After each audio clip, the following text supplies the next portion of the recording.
Crimson art creations వీక్షకులకు నా salute.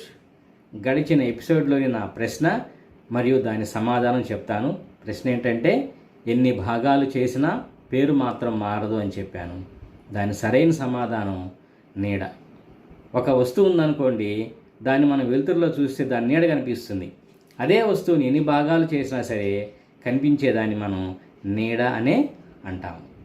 ఇక ఇవాళ సామెత విషయానికి వస్తే, ఊళ్ళో బిచ్చం గుళ్ళో నిద్ర. ఊళ్ళో బిచ్చం గుళ్ళో నిద్ర. కొంతమంది ఎంత పేదరికంతో ఉన్నా సరే వాళ్ళు భిక్షాటన చేయటం అంటే రోషంగా ఫీల్ అవుతారు, కష్టంగా ఫీల్ అవుతారు. అందుకని వాళ్ళు ఒళ్ళు వంచి ఎంత కష్టపడైనా సరే సంపాదించుకొని తింటారు. తినడానికి తిండి లేకపోయినా కానీ గంజి తాగైనా బ్రతుకుతారు, కానీ భిక్షాటన మాత్రం చేయరు. మరి కొంతమంది సోమరిపోతుతనంతో కాలు చెయ్యి అన్నీ బాగున్నా సరే సంపాదించడం అంటే కష్టంగా ఫీల్ అవుతారు. అలాంటి వాళ్ళు భిక్షాటన చేసుకుంటూ గుళ్ళోనో ఎక్కడో దగ్గర నిద్రపోతూ ఉంటారు. ఎక్కడైనా సంపాదించుకుంటారు, అంటే భిక్షాటన చేసి సంపాదించుకుంటారు.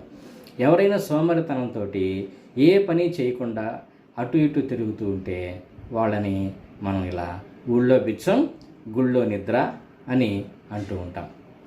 ఇక ఇవాల్టి పజిల్కి వచ్చేస్తే, నాకు బరువు లేదు కానీ నన్ను మోస్తే అందరూ అలసిపోతారు. నాకు బరువు లేదు కానీ నన్ను మోస్తే అందరూ అలసిపోతారు. నేను ఎవరిని? ఇది ఒక ప్రశ్న. దీనికి సమాధానం కామెంట్ రూపంలో తెలియజేయండి. మీ క్రిమ్షన్ ఆర్ట్ క్రియేషన్స్.